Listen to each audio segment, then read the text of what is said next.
The controversial rise of the Steroid Olympics. I don't know if he's going to do an intro. Okay, no. I was going to explain it, but seeing that it's there, I'll let him take it away. The Olympics have no chance. No, I won't. The Steroid Olympics are just the Olympics that another guy made to rival the actual Olympics where they're allowed to take steroids. Pretty self-explanatory. They're actually encouraged to take steroids.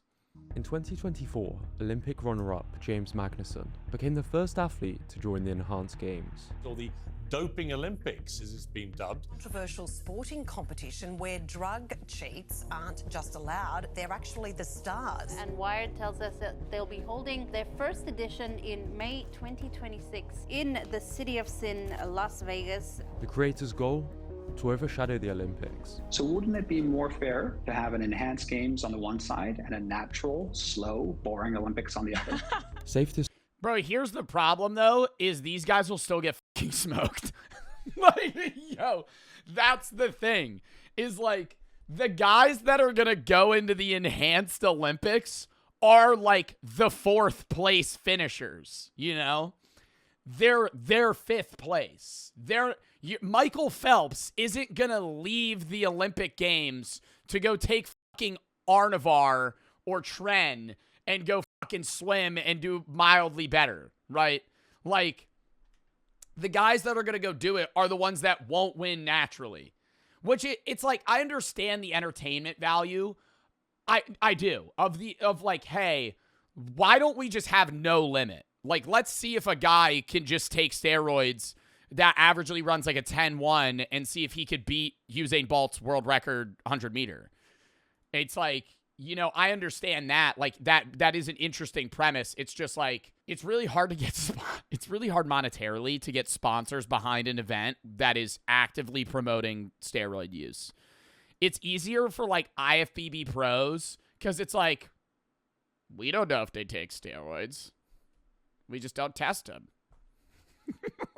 Meanwhile, you have Phil Heath in the background just fucking sitting there, 320 pounds. He looks like he's a person standing inside of a person. We don't know if they take steroids. We're just not going to test. And so it's easy, right? But it's monetarily, I don't know. I've heard of I hear about the Enhanced Games every year, it seems, but I've never seen them.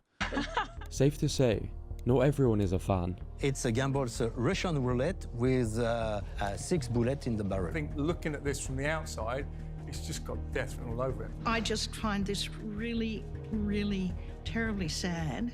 So why are more and more Olympians signing up? What's the cunning business model powering it all? And how did this all begin in the most unexpected place? We didn't get to this on Monday, but that billionaire who wants to start the Steroid Olympics. This was the moment that would ignite the Enhanced Games. A local Australian podcast simply discussing the concept. Who could we talk to? Who would be able to give you a bit of an insight there? I tell you who would have some idea, surely, who is a friend of the show, is the Missile. They called up a retired Olympic swimmer, not knowing he was about to light the fuse that would set everything into motion. If they put up $1 million for the 53... I mean, do you think that being on roids... See, that's the thing is it depends on the event. You know what I mean? Being on steroids in the Olympics, really good for Olympic weightlifting. But trained shooters, archery. I'm assuming it's the Steroid Olympics are for the big events, track, swimming, maybe water polo. But are you going to get a team of guys on roids to play water polo against each other? I don't know. Wrestling, yeah.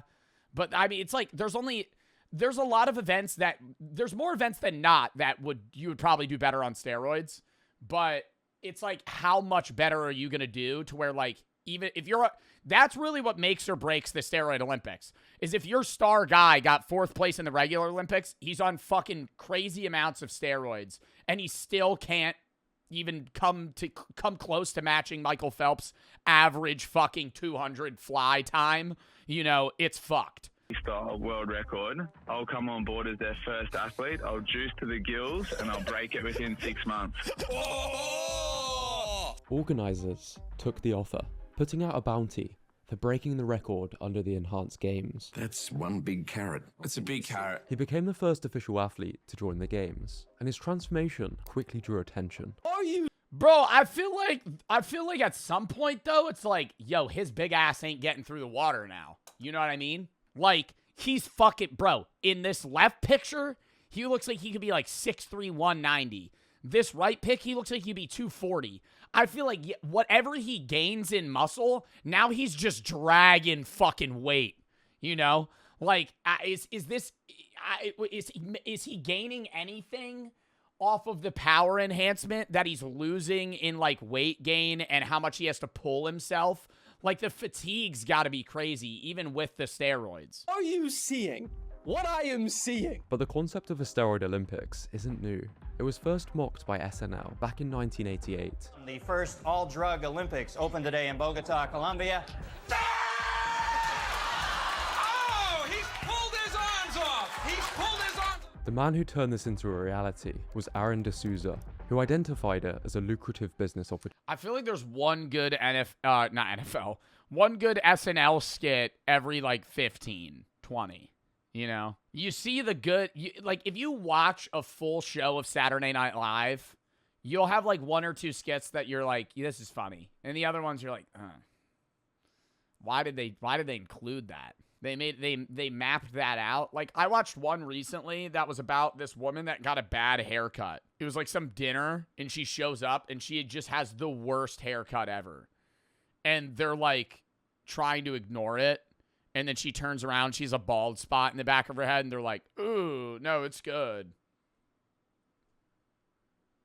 Like, that's not, I don't know.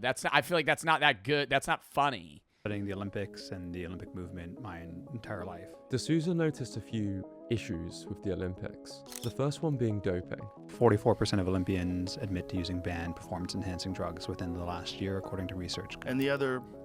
Really? So the people in the Olympics are already roiding, so it doesn't matter. The average person in the Olympics may be using steroids. So it's like, all right, well now we're gonna make it that they're allowed to use them. You know, probably lying. Are losing. Yeah, exactly. Take the most prestigious event, sprinting. Why do they do steroids? Because they're going to get better, bigger, faster, stronger. What? Steroids, it basically fast-track progress, and the limiter that you have is now twofold. Like, that's the problem, too, is that a lot of guys, specifically, that are probably watching my stream right now, that are 16 to 20, go, wow, steroids seems awesome, right? Because on the surface level, you're going to get way more jacked. You're going to get a lot fucking leaner. You're going to feel a lot stronger, right? So on surface level, like, if it seems like a fucking god drug, but then the backside is like, you might have erectile dysfunction in your mid-20s. You might have a heart attack by 35. You might have low testosterone naturally for the rest of your life after you get off. And when you do get off, you might lose all the progress that you had previously, right? Like, you would have acne. You might... Roid rage, I think, is kind of, like, miscommunicated. Roid rage exists, but it's like, I think a lot of people say, if you take steroids, you're just going to be an angry fucking Hulk that's incapable of holding down your emotions. And to that, I say, look at, like, what's his name? He wears a hat. He has curly black hair.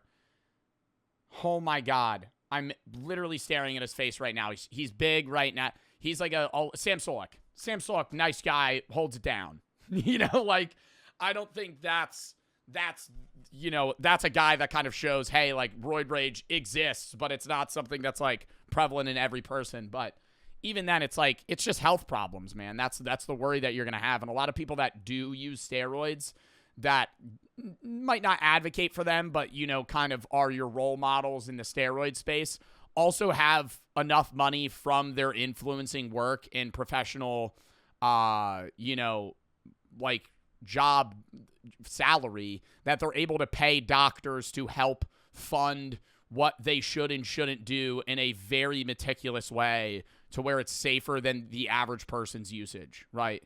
Like, these guys that are professional bodybuilders that are on steroids are getting doctors to tell them what they should and shouldn't take, what their cycle should and shouldn't be, versus you who's just shoving a needle in your own ass in your fucking bathroom with some shit you found from a guy at your Planet Fitness.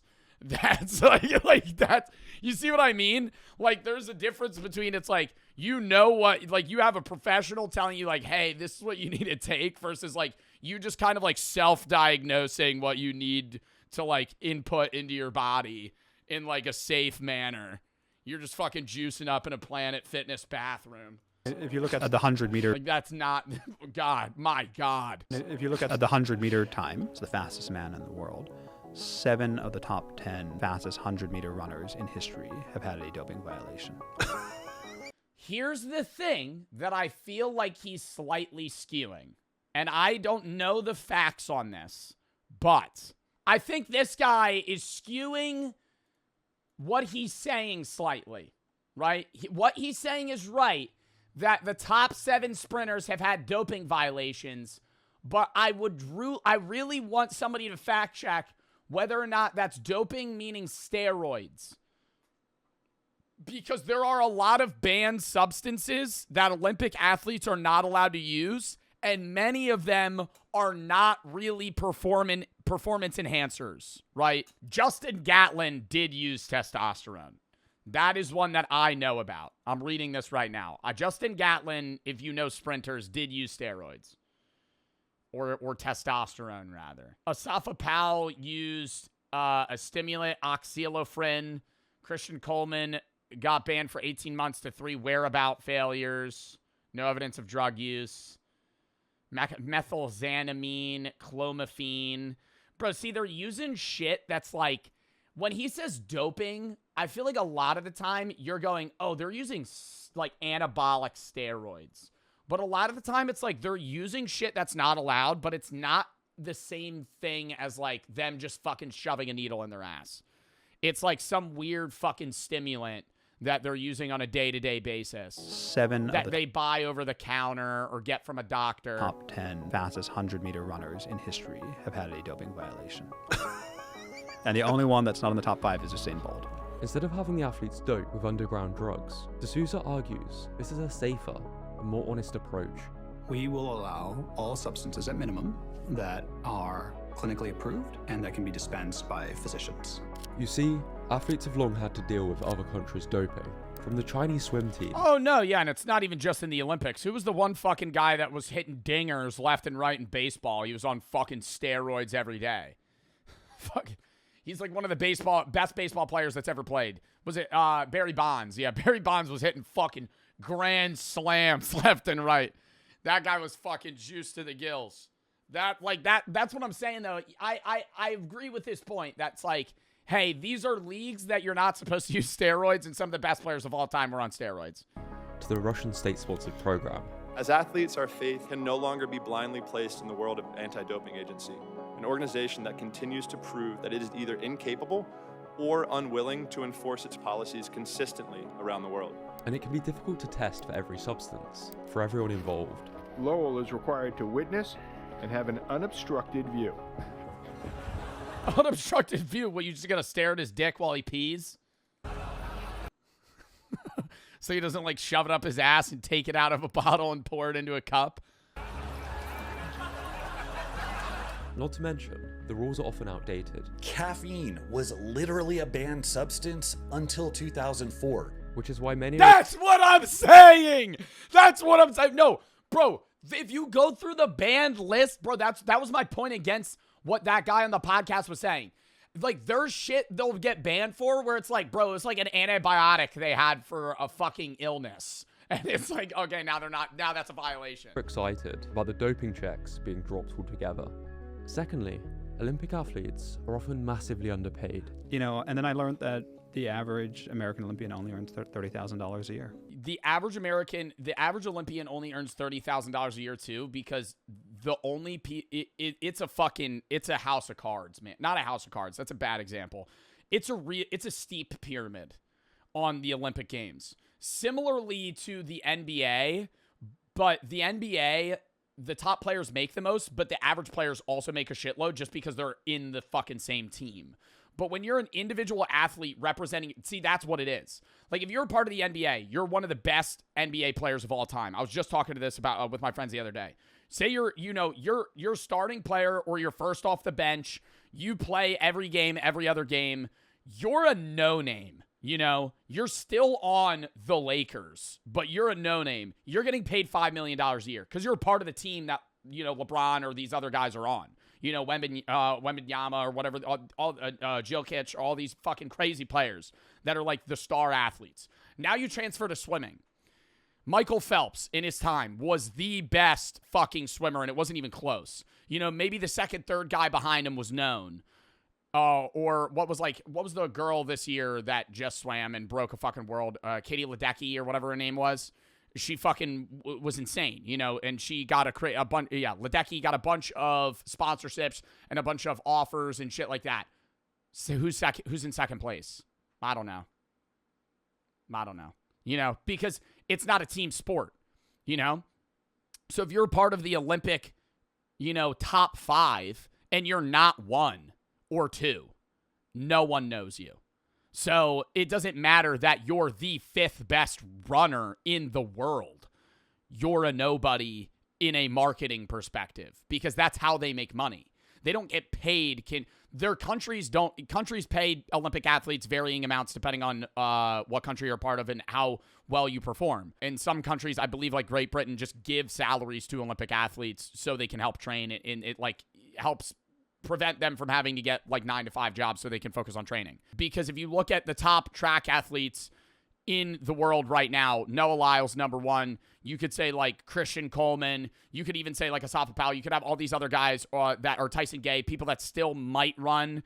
They get crazy offers because they're in the most popular event and they're top 5. If you're the 3rd best steeplechase runner in the world, you're probably working an accounting job on the side. Because nobody watches fucking steeplechase. Nobody knows who the fucking 5th best 3,000 meter runner is. Because that's an unpopular event.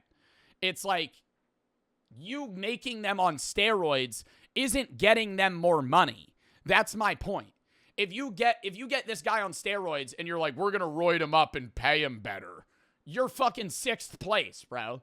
That guy's not going to get, like, you can't give him a salary. It's a part of what makes the enhanced games so tempting. Instead of waiting 4 years for a shot at Olympic glory and scraping by on low pay, athletes here are offered millions, with events held each year, not just once every 4 years. How are they offered millions of dollars for getting like 10th?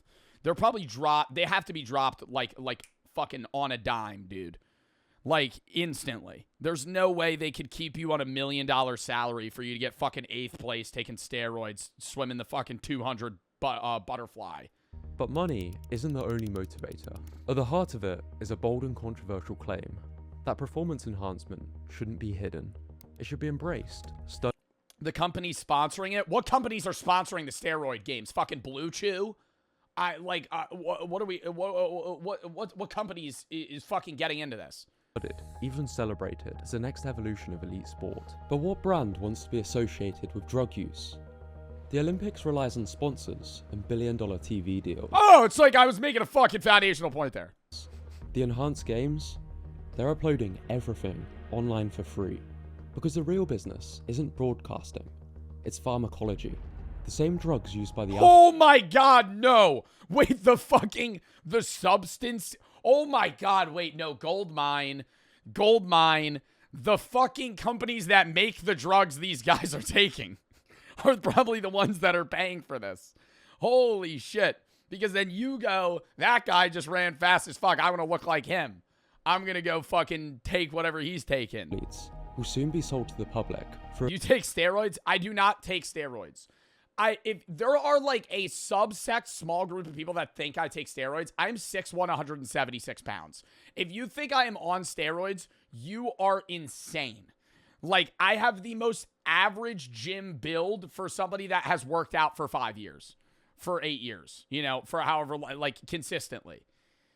That's cap. It's not cap. I weigh 178 pounds right now. I fluctuate 175 to like 183. Illegal telehealth model. Think hormone clinics meets influencer marketing, where the athletes are the ads. It's a bold, brutally profitable strategy. And whether you call it innovation or a disgrace, one thing's for certain, nobody's looking away. This reminds me a lot of the early UFC days. Everybody's clutching their pearls, talking about how barbaric it was, and now it's seen as like a good Saturday night family viewing event. On social media, people want to see the fastest swimmer, the quickest sprinter, the strongest human alive. And the enhanced games tap straight into that impulse, because in today's world, attention tends to follow spectacle, not moderation. And if someone has to shave a few decades off their lifespan to produce that, well, that's their choice. Do they shatter records? Do they blow off tendons in the pool? Do they gain too much muscle and just sink to the bottom? Do their hearts explode? We're about to find out. So whether you're watching because you're fascinated or horrified, you're watching. And that's exactly the point. The problem is, like, you could have just an unlucky, like, the worst thing that could happen that would ruin the enhanced games forever is somebody dies while they're competing. Like, you could say the same thing about the regular Olympics, but that would just be seen as, like, a tragedy. But if somebody died of even, like, a brain aneurysm, like something that has nothing to do with their steroid use, if somebody dies while they're training or competing, it would immediately tie back to the steroids, and then the entire house, it would be a house of cards. It would fall. This is why a lot of doctors, ex-Olympians, and even ex-doping kingpins are concerned. I do not think it's a good idea. I think the general... Who the fuck is this guy? I do not think it's... Victor Conti, ex-doping kingpin. Balco scandal. What is that? Idea. I think the general thinking of athletes is if a little bit's good, a lot's going to be great. And then they have a tendency to overdo it. And the next thing you know, they're doing self-harm. The enhanced games promises world records, million-dollar payouts, and a new era of sports. But behind the shiny marketing is a minefield of problems, and a business model that raises some serious red. Is the $1 million payout for world records being broken, though? Like, for you to get $1 million, you need to be on steroids, perform in the enhanced games, and also beat Usain Bolt's 100-meter. Flags, with the CEO of the USA Anti-Doping Agency calling the organization a dangerous, like, that's not easy. Being a crazy athlete and on steroids. Clown show.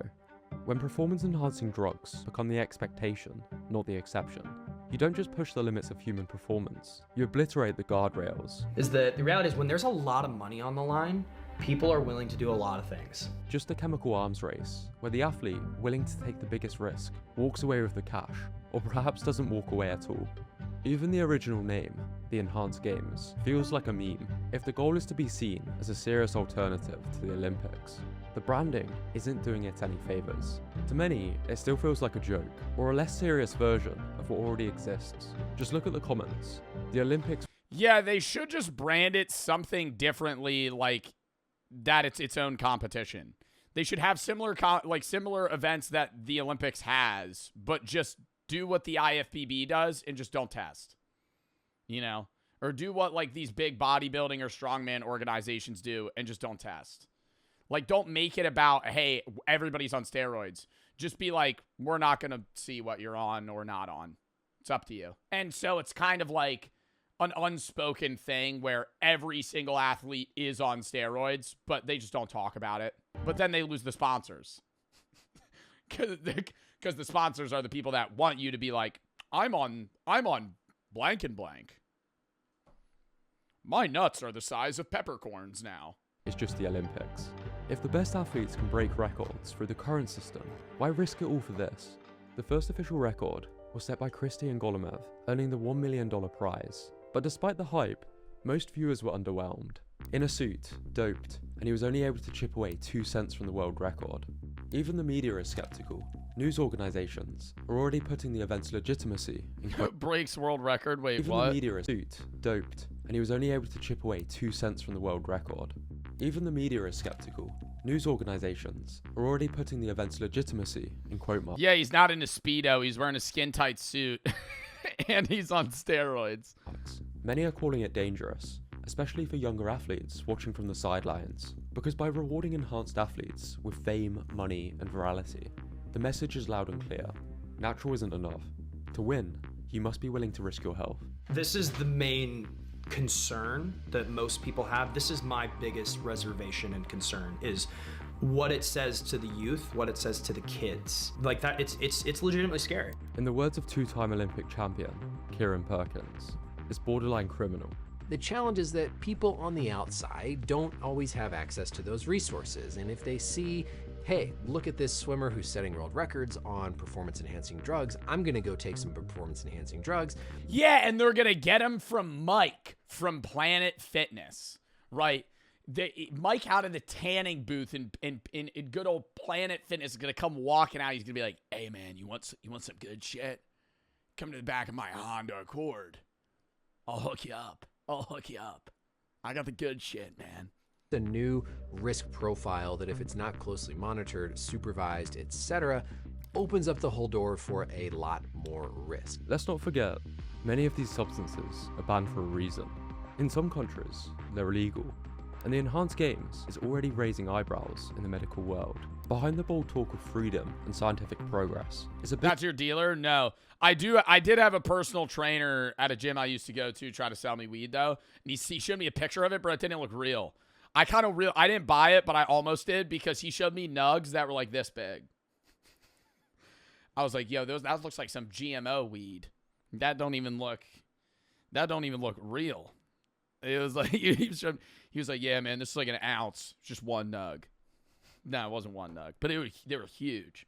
Some shit you've never seen before. Business model built on normalizing drug use, targeting everyday people with promises of superhuman performance. And finally, this model could actually increase inequality in sport, because when access to drugs, medical supervision, and cutting-edge enhancements becomes part of the equation, the athlete with the most money, best doctors, and corporate backing will have a massive head start. I mean, that's what I was saying too. It's like they're going to be healthier because they're going to have doctors that are telling them how to do it, and they're going to have access to higher quality and better stuff. Sport has never been 100% fair, but the Enhanced Games can end up being less fair than the very system it claims to disrupt. The Enhanced Games might sound like a joke, but the questions it raises couldn't be more serious. What do we actually want from elite sport? Is it health, discipline, a level playing field? Or is it something more extreme? The fastest, strongest, most enhanced version of the human body, no matter the cost. Because behind the $1 million payouts and the— I don't know. I think at the end of the day, it's just entertainment. Like that's the appeal, is sports are entertaining. You know, what you get out of that entertainment varies individual to individual. You know, you might like the aspect of sports betting. You might like the aspect of seeing people fucking break world records. You might want to see teams compete against each other and see your favorite player put up, 35 fucking points in a goddamn game. Like, you can't boil it down to like, oh, people just want to see records be broken. Like, that's true. But like, the Olympics also gets views because it's once every 4 years and it's all the athletes coming together to perform. If you're going to have the Enhanced Games every year and you're going to have these guys try to fucking smash world records and still fail on steroids, like, dude, you're on a fucking shot clock timer here on this being a failed business. Like, in 2 years' time, if they're not crushing things, like, it's cooked. Then you're just fucking constantly in the red on a business perspective. All right. Chat, next video.